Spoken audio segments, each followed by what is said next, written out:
Ang dami niyang 20 oh. Doon sa ano, sa amin sa Leyte nung pag-uwi ko. 20 pesos. Mga ganyan lang ata. Iba't ibang ano talaga no, iba't ibang lugar talaga, iba't iba rin yung bentahan. Wow.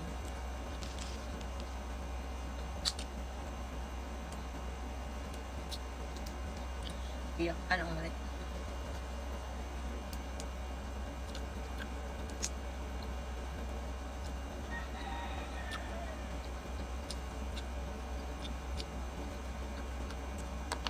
Sarap siya.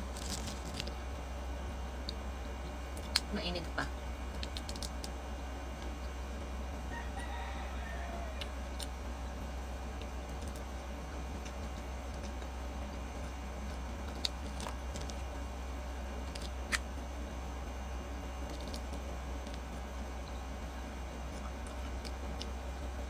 Magpasakit daw ng tuhod. Totoo ba?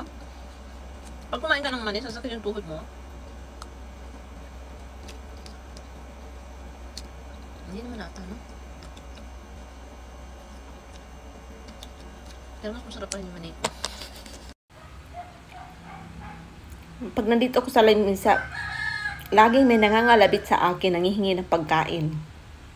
Lagi siya nangangalabit. Nangangalabit siya, tapos tatakbo siya doon sa ano niya. Kaya kakain din siya. Kain ng kain, tapos dumi ng dumi.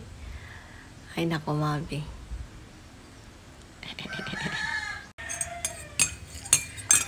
Kahit sobrang init dito. Sobrang init dito, kape pa rin tayo, no? Yan ang Pinoy. Yung pinagpapawisan ka na nga, kape pa rin. Sige lang.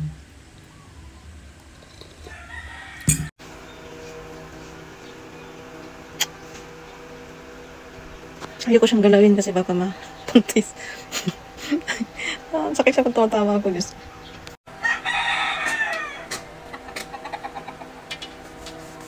Naglilinis muna ako ng konti lang. Gula-gula ng 2 weeks talaga to.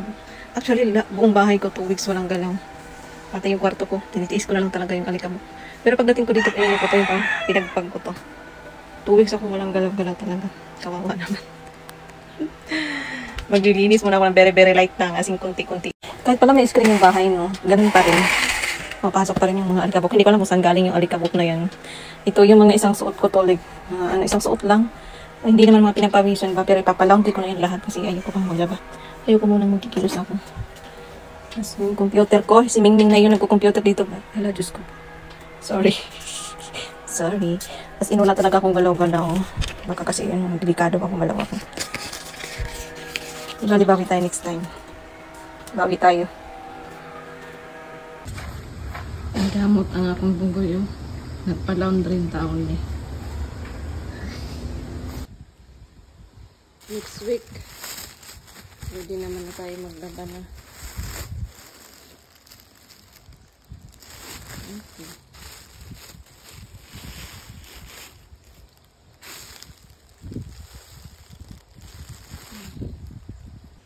Ikaw next week, Mabi, maglaban na ha. Mabi, ikaw na maglaban next week.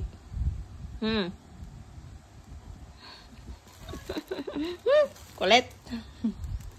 Ikaw na maglalaban next week. Ha? Ikaw na maglalaba?